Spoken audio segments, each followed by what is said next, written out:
अब चेतन मन क्या है? अब चेतन मन को समझने के लिए चेतन मन के बारे में जानना आवश्यक है।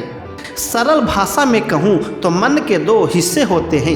एक मन है चेतन मन अर्थात तार्किक मन। आप जो ये वीडियो देख रहे हैं, सोच रहे हैं, चीज़ों का आकलन कर रहे हैं, यह सारे क्रियाकलाप चेतन मन द्वारा ही कर रहे हैं। दूसरा हिस्सा अब चेतन मन अर्थात अतार्किक मन, जो तब तक सोया रहता है जब तक आप जागे हुए तथा मन को सोचने या कुछ काम में व्यस्त रखते हैं। एक आम इंसान का अब चेतन मन अर्थात सबकॉन्शियस माइंड अक्सर सोते समय ही जागृत होता है।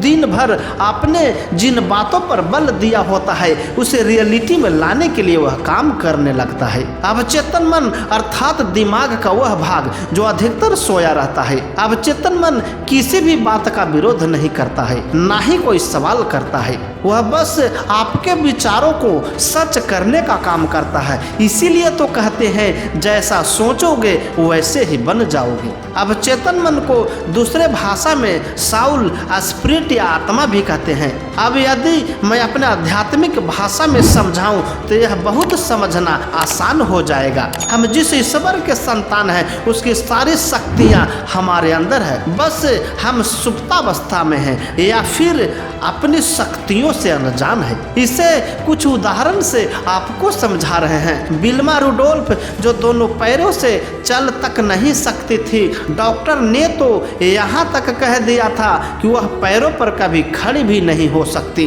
फिर उस लड़की ने ओलंपिक में सबको हराकर सबसे तेज धाविका बनी। कैसे? हेलन केलर जो कि अपंग होने के बावजूद भी एवरेस्ट पर चढ़ गई। कैसे? अरुणिमा सिन्हा जो अपंग होते हुए भी विश्व के सबसे 5 ऊंची पहाड़ की चोटी पर चढ़ने का रिकॉर्ड बनाया। कैसे? मैंने 6 सालों पहले कहीं एक सत्य घटना पढ़ी थी। एक बच्चा जो न जाने कैसे एक स्थान पर खड़ी ट्रक के पहिए के नीचे आ गया। उसकी माँ ने मदद के लिए बहुत आवाज दी, किंतु आसपास कोई नहीं था। उस मामूली सी महिला ने अकेले ट्रक को उठा लिया तथा अपने बच्चे को बाहर निकाल लिया। कैसे? उत्तर है अब चेतन मन को अपने बस में करके। उसे बस इतना पता था कि उसका बच्चा उसे जीवित चाहिए।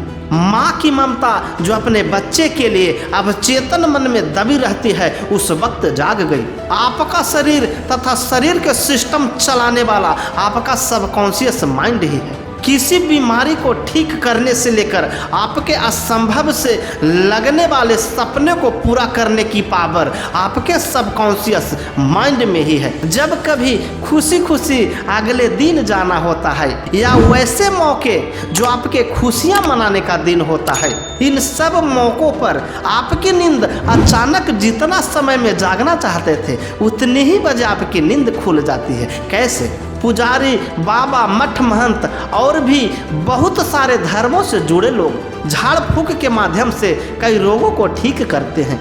वास्तव में उस समय उनका चेतन मन यह विश्वास कर लेता है कि अब मैं ठीक हो जाऊंगा और ठीक भी हो जाता है। दुनिया में सबसे बड़ी अगर शक्ति है तो वह विश्वास की शक्ति है, ऐसा बाइबल में भी कहा जाता है। अब चेतन मन की शक्ति को आधार बनाकर ही दुनिया के सारे कारनामे किए जाते हैं। अब चेतन मन को एक्टिव करने के लिए सोने से पहले और जागने के बाद इसे इमेजिनेशन के द्वारा अपने वैसे पॉजिटिव विचार डालने हैं जो इससे चाहते हैं। तो आज ही अपने अवचेतन मन को एक्टिव कर अपने आप के अनुरूप अवचेतन मन से काम करवा सकते हैं। दोस्तों, ये कहानी कैसी लगी और अच्छा लगा तो हमारे YouTube चैनल जिद्दी पैशन को लाइक करें, सब्सक्राइब करें और शेयर करना ना भूलें। साथ ही बेल आइकन को जरूर दबा दें जिससे मेरा वीडियो आप तक पहुंचता रहे। तब तक के लिए धन्यवाद। आपका दिन शुभ हो।